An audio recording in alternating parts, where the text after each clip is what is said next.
Hi folks, it's Glenn again. This is number 9. This is going to take a long time, this number 9. You have seen a problem like this before, but I'm going to explain this thoroughly here. Algebra is necessary for this problem, as far as I know. And so here it is. In the problem, you have a hot piece of iron, and you put that in a cup of water. We are assuming that the heat from that hot iron gets absorbed by the water, and that heat goes nowhere else. Squiggly lines for the heat. Okay, so let's see how much heat the iron is releasing. So the Q, the heat for the iron, is equal to the mass of the iron times the C, the heat capacity of the iron, times the delta T.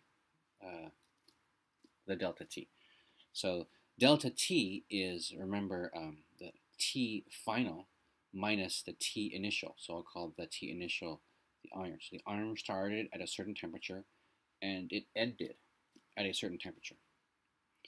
So that is Q iron equals, what was the mass of this iron?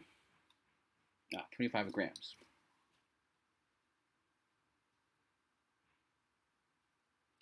The C for iron is 0.449.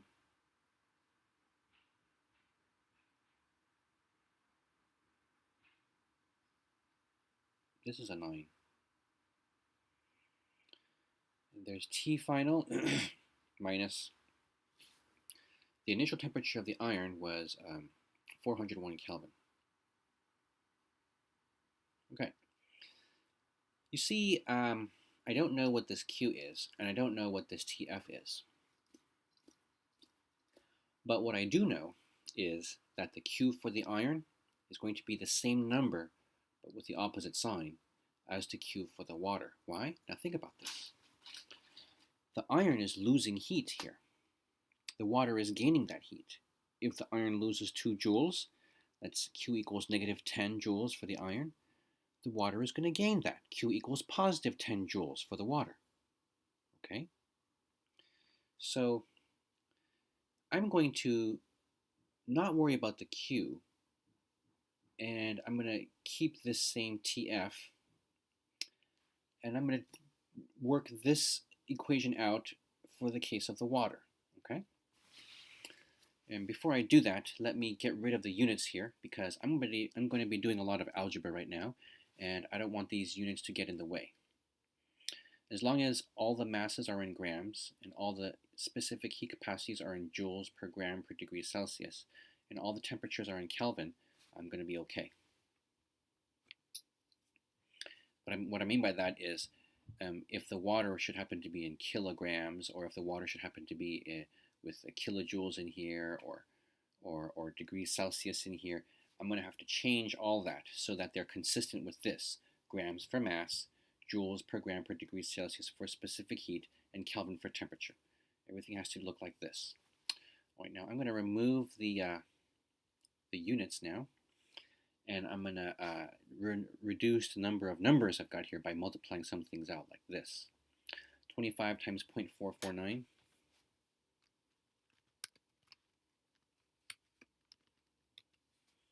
11.225. I'm not worried about significant figures right now. I'll worry about those at the end, but I'm going to keep as many numbers as I can. I need to have at least the correct number of significant figures. If I have more, it's all right. I'm going to cut them down at the end of the problem.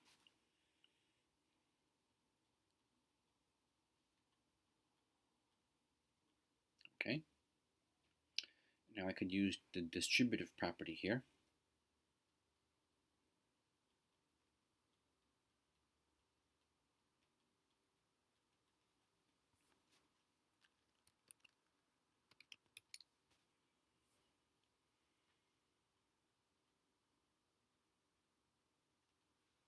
Okay. That's the Q for the iron. 11 TF minus 4,000. Now, what about the Q for the water? I'll do this in a different color.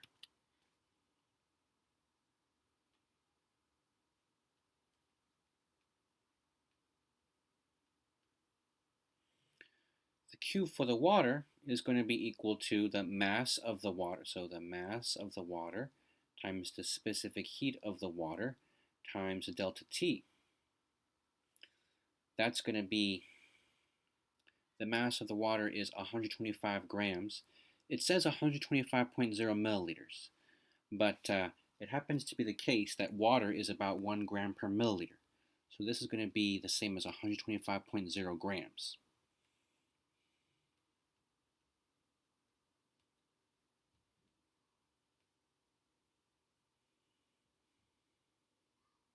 Specific heat of water is right there.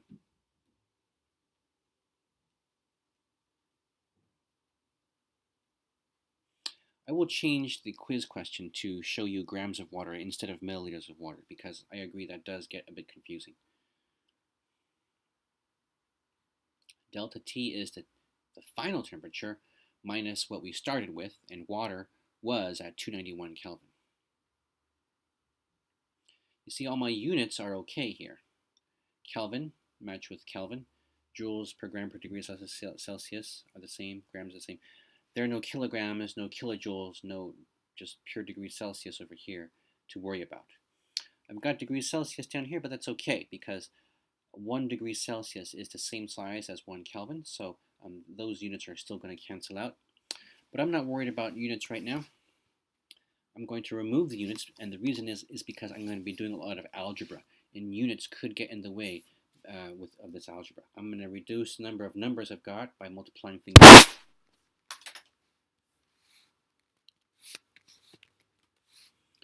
522.5.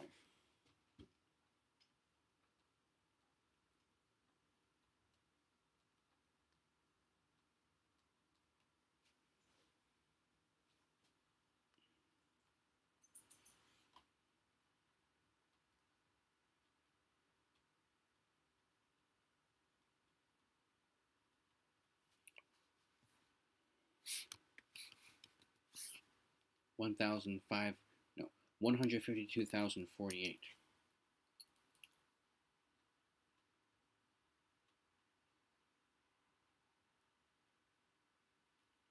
And that's the Q of the water. Okay, now, remember what I mentioned a moment ago. The heat that is lost by the iron goes directly into the water. So for example, if I had a negative 10 joules as the Q for the water, the Q for the iron, then the water is going to be positive 10 joules.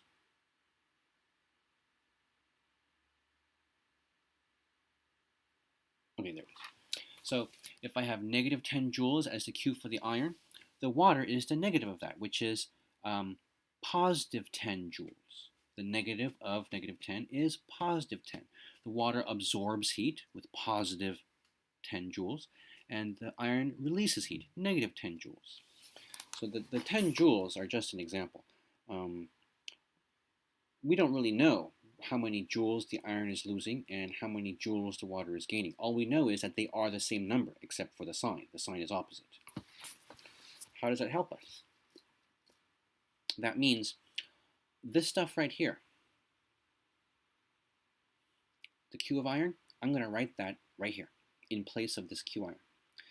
This stuff right here, the Q of water, I'm going to write that right in here in place of Q water, okay?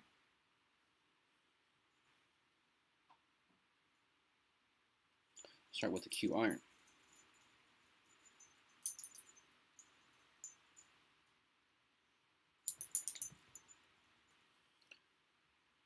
Let's go with the Q water.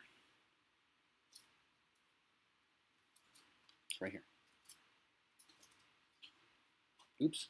Now, this is a negative sign here, so it's the negative of all of the Q water. So I need parentheses. Negative of all of the following.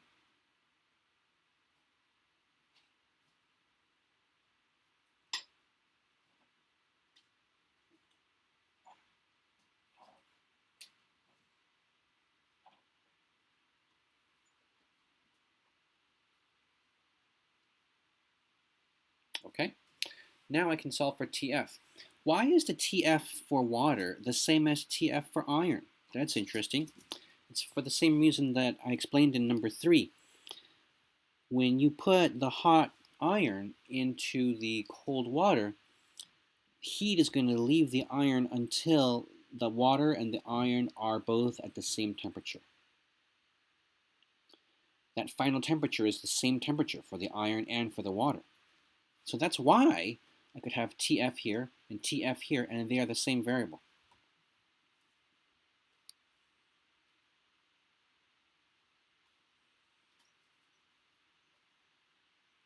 Just copy this down right here as I distribute the minus sign. It's very important to keep track of the signs correctly in a problem of this type. I'm going to add this on both sides.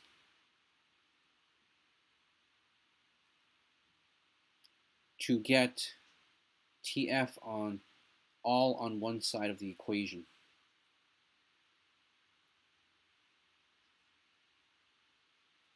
They cancel out here.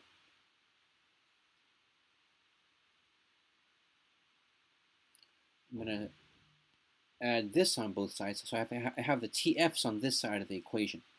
I'm going to put all the bare numbers on this side of the equation. So this is a bare number.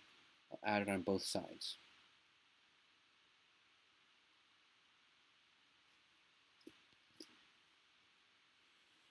Okay, I'm going to copy that down. This blank spot up here. So all this work here, and it is a lot of work, continue up there. So these guys canceled out. I have 11 TF plus 500 TF.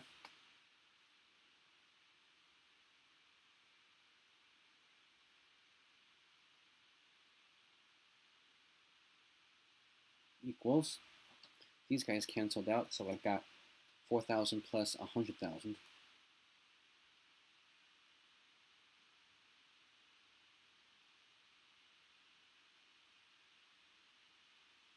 And these are both TFs, so I could just add them together, and I get 533.7. Notice that I have observed the significant figures rules for addition, because I'm at the end of the problem now, or I'm close to the end of the problem. This is a 0.5, this is a 0.225. The 0.5 is the measurement of lower precision. This one is much more precise with the thousandths place back here. So the answer can only be to the tenths place, just like this one. These are both whole numbers, so adding them, I'm not going to have any decimals. So the significant figures are going to be the same as what we see when we add them.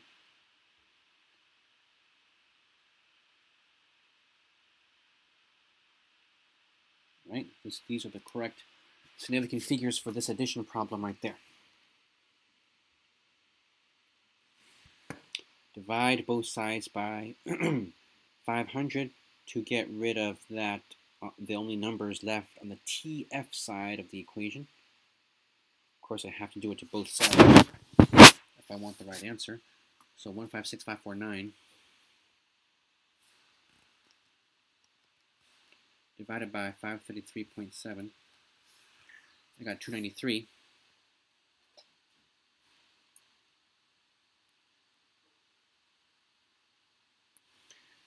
There are four significant figures here. Why do I not have four significant figures here?